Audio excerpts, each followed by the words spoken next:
Using the tone curve in Lightroom is an alternative way to set the image's density and contrast. We use curves instead of the highlights, shadows, whites, and blacks adjustments in the basic menu.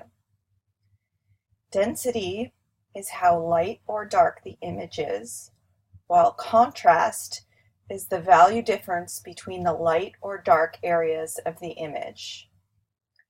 Many photographers like to use the tone curve instead of highlights, shadows, whites, and blacks because they feel they have more control over the image.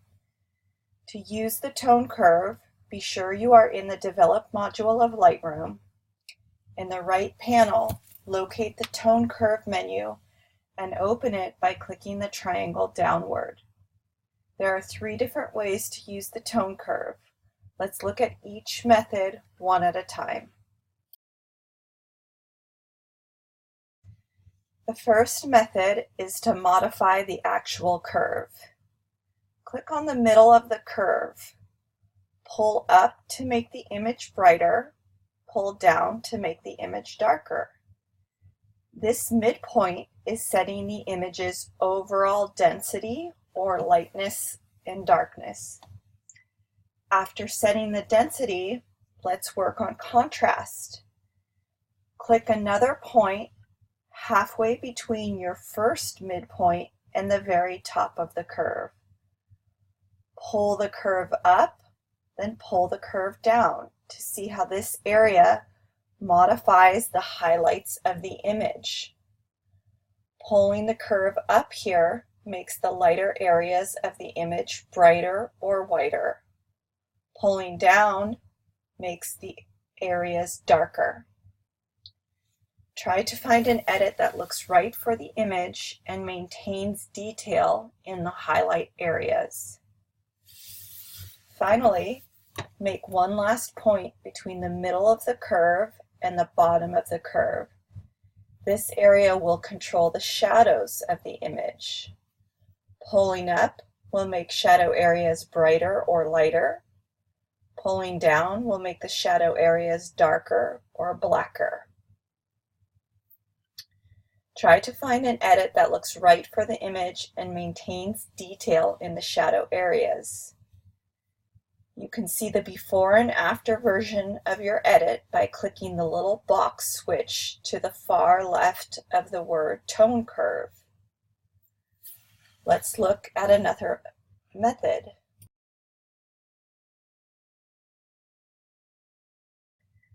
Another way to use the tone curve is with the Tone Curve Target tool.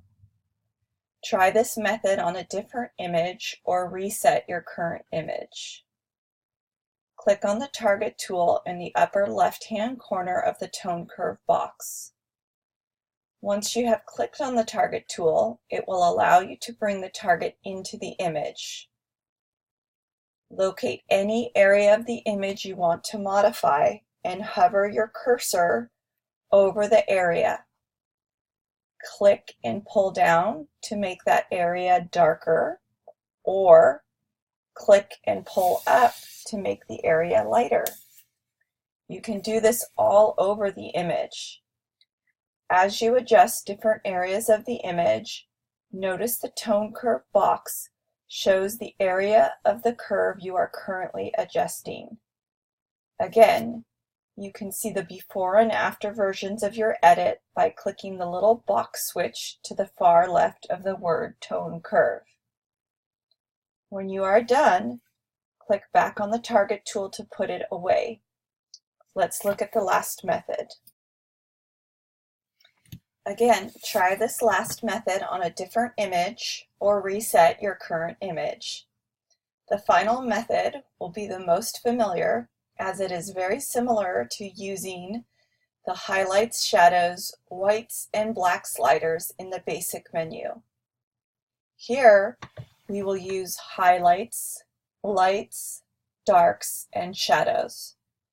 You can think of lights as whites and darks as the black slider.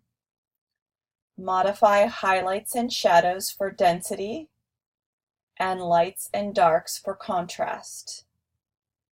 Look at the color of the slider to determine whether you are making the area of the image lighter or darker. For example, when we slide to the right, the slider bar is lighter in color and makes the image lighter or brighter. When we slide to the left, we make the image darker or blacker as the slider bars are darker to the left side. As always, try to find an edit that looks right for the image while maintaining detail in the midtones, highlights, and shadow areas. Again, you can see the before and after version of your edit by clicking the little box switch to the far left of the word Tone Curve.